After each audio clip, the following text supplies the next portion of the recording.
ప్రియమైన సోదరులారా, హెబ్రోన్ ప్రత్యక్షణ గురించి మనము మాట్లాడుతున్నాం కదా.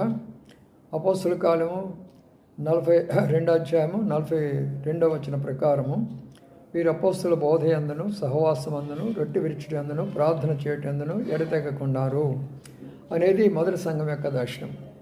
ఈ దర్శనం దైవజనుడైనటువంటి భగత్ సింగ్ గారు ఎవరైతే బైబిల్ని చించి వేసేసాడో, మరి ఎవరైతే క్రైస్తవులను దూషించాడో, సిక్కు మతంలో తన గొప్ప అనుకున్నాడో, మరి ఇంగ్లాండ్లోనే డబుల్ ఇంజనీర్గా చదువుకున్నాడో, అలాంటి వ్యక్తి ప్రభువుని నమ్మిన తర్వాత ప్రభు యొక్క స్వరం విని ప్రభు యొక్క మరి వెలుగును చూసి ఆయన ఈ రీతిగా మరి గొప్ప అనుభవంతో ఈ సహవాసాన్ని ఆయన ప్రారంభించాడు పరిశుద్ధాత్మ శక్తి ద్వారా.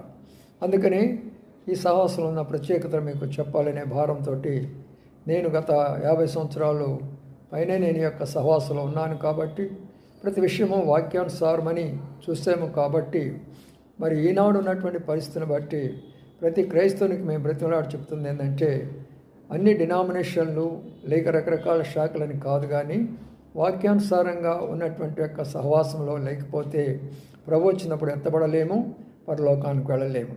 అందుకని ఇక్కడ ఉన్నటువంటి ప్రత్యేకతల్లో చాలా విషయాలు ఉంటాయి. కొన్ని మాత్రమే ఇప్పుడు చెప్తుంటున్నాను, వినండి. అపోస్తుల కార్యం 2:42 ప్రకారము, వీరు అపోస్తుల యొక్క బోధ అనగా వారంలో తప్పనిసరిగా బైబిల్ పఠనం అనేది ఉంటుంది ఈ యొక్క సహవాసంలో. రెండవదిగా ప్రార్థన, వారంలో తప్పనిసరిగా ప్రార్థన ఉంటుంది. అనేక వ్యక్తుల కొరకై, సంఘాల కొరకై, సేవకుల కొరకై, అనేకుల రక్షణ కొరకై ప్రార్థన చేయబడుతుంది ఈ సహవాసంలో.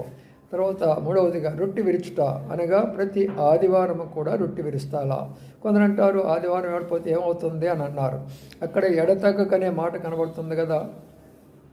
ఎడతెగక మనం పాటలు పాడుతున్నాము, ఎడతెగక వాక్యం చెప్తున్నాము, ఎడతెగక మరి ప్రార్థన చేస్తున్నాము, ఎడతెగక చందాలు తీసుకుంటున్నాము. మరి ఎడతెగక ఎందుకు ప్రభు రొట్టెలకి వెళ్ళైపోయినారు? అందుకని ప్రత్యేకమైనటువంటి దర్శనము దైవజనుడు భగత్ సింగ్ గారికి ఇవ్వబడుతూ వచ్చింది.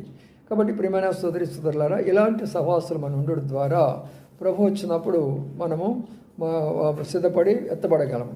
తర్వాత ఈ సహవాసంలో మొట్టమొదటి ఎక్కువగా మారు మనసు గురించి బోధిస్తారు, పరిశుద్ధతను గురించి బోధిస్తారు. కాబట్టి అద్భుతాలు, స్వస్థతలు అలాంటి గురించి ఎక్కువ ఇంపార్టెన్స్ ఇవ్వరు. భగత్ సింగ్ గారు యొక్క కోటు ముట్టుకున్నప్పుడే జనాలు ఎంతోమంది స్వస్థపరచబడ్డాడు.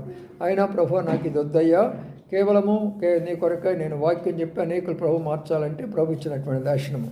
కాబట్టి ఈ దర్శనంలో మీరు ఉండడం ద్వారా, ఈ సహవాసంలో ఉండడం ద్వారా పరిశుద్ధంగా జీవించగలము. నిజమైన మారు మనసు, నిజమైన బాప్తిసము, నిజమైనటువంటి రక్షణ మనం పొందగలము. కాబట్టి ఇందులోకి మీరు ఆలోచన చేసి త్వరలో ప్రభువుని నమ్మి